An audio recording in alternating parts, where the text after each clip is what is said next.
Eh bien, bonjour, chers amis en tout genre du Cancrefou. Bienvenue dans cet atelier confiné. À nouveau, on reste confiné dans mon jardin, ça change un petit peu. Il y a un peu de verdure, ça fait du bien, un peu de soleil. Nous sommes donc le mercredi 8 avril. Ça fait déjà un petit moment que nous sommes à l'intérieur, d'où le besoin de s'aérer un petit peu. Je vous propose aujourd'hui une petite mise en route, une petite mise en forme. Ça s'appelle les massages Buñuel. Alors rien de surréaliste dans ces massages, je les appelle comme ça parce que c'est Emmanuelle Buñuel, une chanteuse qui me les a appris, en tout bien tout honneur, je précise. Voilà, et on avait fait un atelier commun à la maison de retraite de Comines, un mardi matin, et voilà, c'est à ce moment-là que j'ai appris cette technique d'automassage, puisqu'il s'agit bien d'un automassage. Voilà. Alors, on commence tout simplement par se tapoter. On se tapote le haut de la cage thoracique. Voilà. Alors, on fait le haut par solidarité avec les dames, parce qu'on ne se tapote pas le bas de la cage thoracique quand on est une dame. Ensuite, on passe sur le côté. Voilà. On fait les côtes flottantes. Après on fait le tour de son ventre, toujours en tapotant.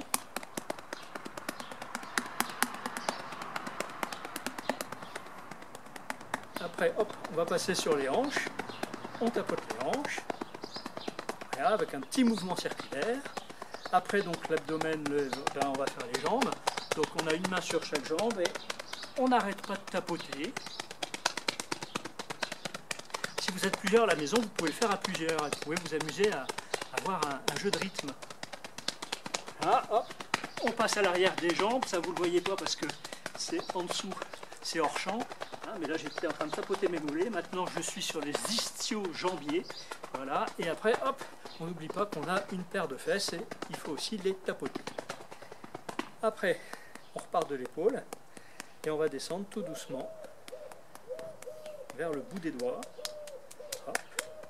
Puis on remonte de l'autre côté du bras, voilà, hein, on part de l'épaule, on fait le dessus du bras, hop, on arrive au bout de la main et on revient par le dessous du bras qu'on a mis au-dessus, on est sans dessus-dessous, voilà. Ensuite, on va tapoter le cou, tout doucement, on n'insiste pas trop à l'arrière, parce qu'à l'arrière, il y a les cervicales, et que si on tapote trop fort, on risque de les déplacer. On remonte tout doucement vers le maxillaire inférieur. Voilà, hop, on tapote maintenant le maxillaire supérieur, hein, la mâchoire du dessus. Voilà, maintenant je tapote mes pommettes. On remonte sur les tempes. Et on tapote son crâne. Voilà, alors...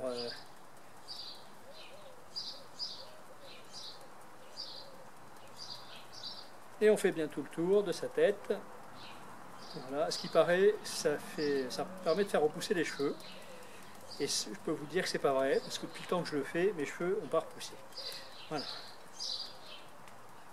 Bon. Et là déjà on sent beaucoup mieux. Ensuite, on va refaire le même parcours, mais cette fois-ci on va s'épouster, comme ça. Et on souffle en même temps. Comme si on avait de la poussière ou de la farine sur soi. Pareil, on repart du haut.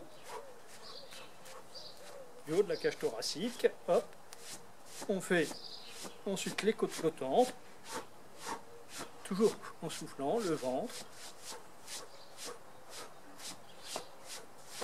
voilà, les hanches, les cuisses,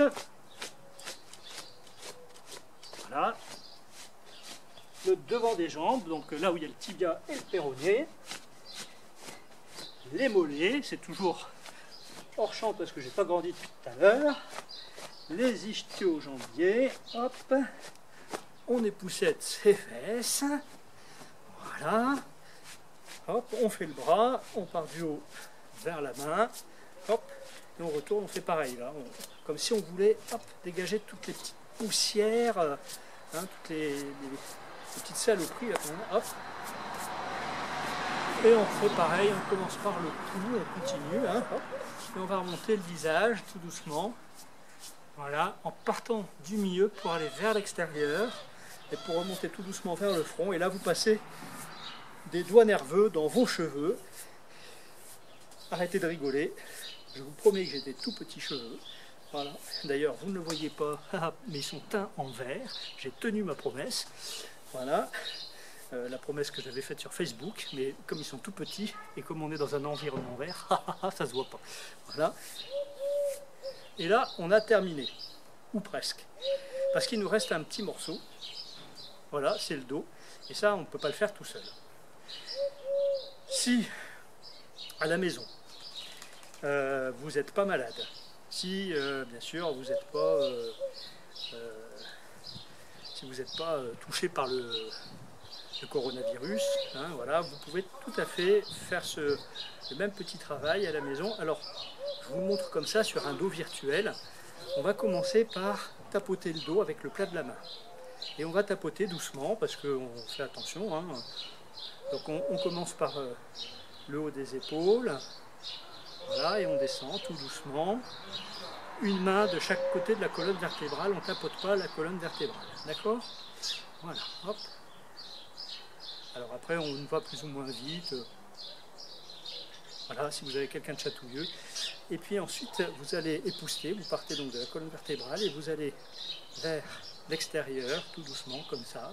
Hop. Vous pouvez faire plusieurs fois ce passage-là. Alors bien entendu, vous allez des épaules jusqu'au bas de jusqu'à la ceinture. En dessous de la ceinture, ça n'est plus le dos. Et là, bon, vous êtes entre vous, vous êtes à la maison, vous faites bien entendu ce que vous voulez. Mais c'est vrai qu'en atelier, quand on ne se connaît pas, c'est une limite qu'on ne dépasse pas. Et ensuite, vous partez du haut et hop, vous donnez 2-3 grands coups comme ça, hop, hop, pour chasser les dernières mauvaises énergies. Et là, normalement, ça vous a remis en forme, ça vous a requinqué. Et vous vous sentez prêt à affronter 4 nouvelles semaines de confinement. Non, je plaisante, j'espère qu'il n'y aura pas 4 nouvelles semaines de confinement parce que je comprends bien, effectivement, pour vous comme pour moi, c'est un peu compliqué. Moi, les gens que je vois en atelier, que ce soit dans le Cancrefou ou que ce soit dans les autres endroits où je travaille, bien, toutes ces personnes me manquent beaucoup et j'ai hâte de les revoir, toutes et tous, bien sûr, en bonne santé. C'est pour ça que maintenant, bien sûr, je vous dis au revoir, que je vous donne ce conseil. Prenez bien soin de vous et surtout faites bien les gestes barrières, qu'on se retrouve vite, beaucoup plus vite que dans 4 semaines et que à partir du mois de mai on puisse reprendre peut-être nos activités joyeuses et théâtrales. Je vous dis au revoir, je vous fais un gros bisou, même un deuxième gros bisou parce que là on ne risque rien et à bientôt. Bon allez, cette fois-ci je pars par là.